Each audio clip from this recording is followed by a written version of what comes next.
পিছনে যে বৃদ্ধা মাকে দেখতে পাচ্ছেন সে আর এই দুনিয়ায় নেই। দুনিয়া থেকে চলে যাওয়ার আগ মুহূর্ত পর্যন্ত তিনি তার সন্তানের খেদমত করে গিয়েছেন।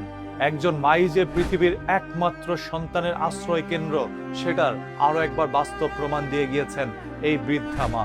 মা আর সন্তান একটি ঘরের মধ্যে বসবাস করে। যে সন্তানটি ছোটবেলা থেকে হচ্ছে শারীরিক মানসিক প্রতিবন্ধী, কান দিয়ে শোনে না, মুখ দিয়ে কথা বলতেও পারে না এবং চোখ দিয়ে কোনোদিন সে দুনিয়ার আলো দেখেনি। সেই ছেলেটি জানে না তার মা দেখতে কেমন, মায়ের বয়স কতই বা হয়েছে। যেখানে ছেলের বয়সই 70 কিংবা 80, সেখানে মায়ের বয়স কত হতে পারে সেটা আপনারা বুঝতেই পেরেছেন। এবং প্রতিবন্ধী সেই ছেলের ভাষা তার মা বুঝতে পারত। কখন তিনি খেতে চাচ্ছেন, কখন তিনি মল ত্যাগ করতে চাচ্ছেন, সবকিছুই তার মা বুঝত। হঠাৎ করেই একদিন মা অসুস্থ হয়ে পড়েন এবং এই দুনিয়া থেকে চলে যান। তার মাকে হারিয়ে এখন পর্যন্ত প্রতিনিয়তই বিছানার মধ্যে হাত দিয়ে তার মাকে খুঁজে বেড়ায়, তবে এখন পর্যন্ত তার মাকে আর খুঁজে পায়নি। মা মা বলে চিৎকার করে সেই ছেলেটি কান্না করে আর ডাকে, তবে মা তো আর ফেরত আসে না।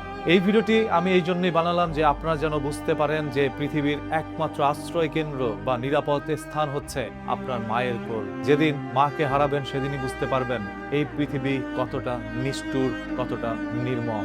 আজ তার মাকে হারিয়ে সেই অন্ধ ছেলেটি এদিক ওদিক ঘুরে বেড়াচ্ছে। যদি কোনোভাবে কেউ তাকে এখন খাবার না খাইয়ে দেয় তাহলে কি হবে? মা একসময় সে প্রতিবন্ধী ছেলের কানে চিৎকার করে বলতো, নে ভাত এনেছি।